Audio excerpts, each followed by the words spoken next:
আজ দুপুর গড়িয়ে বিকেল হতে হতেই দেখো আমার সব চাঙ্গু পাঙ্গু স্টুডেন্টরা চলে এসেছে আমার বাড়িতে। আজ নাকি ওরা টিচার্স ডে সেলিব্রেট করবে।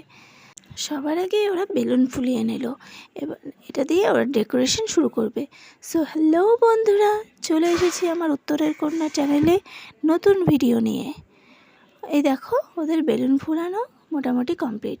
এখন ওরা ডেকোরেশন শুরু করে দিয়েছে। তোমরা কি জানো এই যে ওরা লাগাচ্ছে যে হ্যাপি টিচার্স ডে, সেটা ওরা নিজের হাতে বানিয়েছে। আমার স্টুডেন্টদের বলতে হবে ক্রিয়েটিভ প্রচুর। এখনকার দিনে বাচ্চারা করতেই চায় না, সব হাতের কাছে কিনে পেয়ে যায়। আমাদের সময় আমরা এগুলোই করতাম, হাতে বানিয়ে নিয়ে যেতাম সব কিছু। যাই হোক, ও হ্যাঁ, আমার ভিডিওটা দিতে হয়তো তোমরা ভাবছো যে এত লেট কেন, টিচার্স ডে তো দুদিন আগেই চলে গিয়েছে।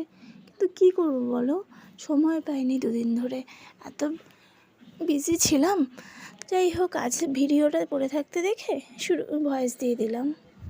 ওদের ডেকোরেশনও কমপ্লিট। দেখো ওরা আমার জন্য একটা কি মিষ্টি দেখতে কেক নিয়ে এসেছে, খুব কিউট তাই না? যাই হোক, ওরা কেকটা দেখিয়ে নিল।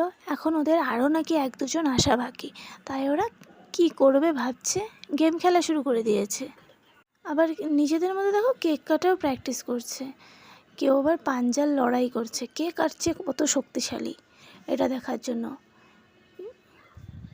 এসব করতে করতে বাকিরাও চলে এসেছে। আর এই দেখো আমার এক বোন, ও নিজেই কতক্ষণ স্টাইল মেরে যাচ্ছে।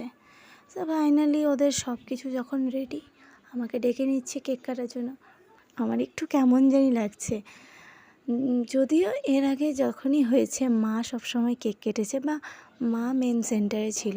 আজ প্রথমবার আমি নিজে সামনে থেকে। সো আমি এখন কেকটা কেটে নিচ্ছি। এই দেখো, এখন ওদের আমি কেকও খাইয়ে দিচ্ছি। কেক কাটার শেষের পর এখন ওরা আমাকে গিফটটা দিয়ে দিল। এই দেখো, গিফটটা আমার হাতে দিয়েই এক একজন বেলুন ফাটানো শুরু করে দিয়েছে।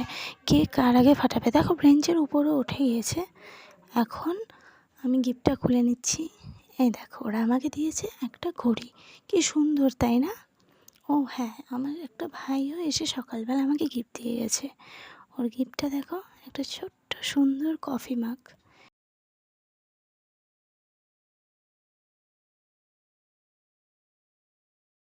গিফটটা শুধু খুলেছি আমি, এই শুরু হয়ে গেছে সবাই আবার কে কার গালে কত ক্রিম লাগাতে পারে। সত্যি কথা বলতে এটা দেখলে ভালোও লাগে।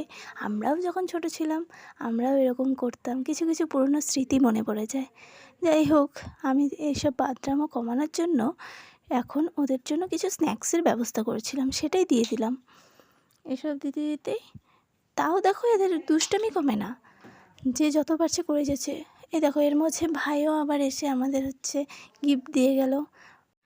ভাইয়ের একটা বিশেষ জিনিস জানো, বোন কিন্তু ভাইকে টিউশন পড়ায় না, কিন্তু তবুও বোন সব সময় ওকে খ্যাপাতেই থাকে। আর আমাদের থেকে ভাগ বসায় যেন ও আলাদা করে বোনের জন্য মনে করে নিয়ে আসছে। দুষ্টুমি শেষ হয়নি, এখনও ওই বেলুনের কভার নিয়ে নিজেদের গালে লাগাচ্ছে। এর মধ্যে আবার প্ল্যানিংও করে ফেলেছে কালকে কীভাবে পড়া দিবে। যাই হোক, এখন ওদের যেহেতু রাত হয়ে গেছে তাই ওদের বাড়ি যাওয়ার সময় হয়ে গেছে। ওরা বেরিয়ে পড়েছে বাড়ি যাওয়া যায়, কিন্তু দেখো যেতে যেতেও দুষ্টুমি শুরু করেছে। কে কার আগে বেরোতে পারবে, কে কি করতে পারবে, এত দুষ্টু। কিন্তু যতই হোক এরা সত্যি ভালো, পড়াশোনায় প্রত্যেকেই ভালো। সো বাই, আজকের মতো এইটুকুই, দেখা হবে আবার নেক্সট ভিডিওতে।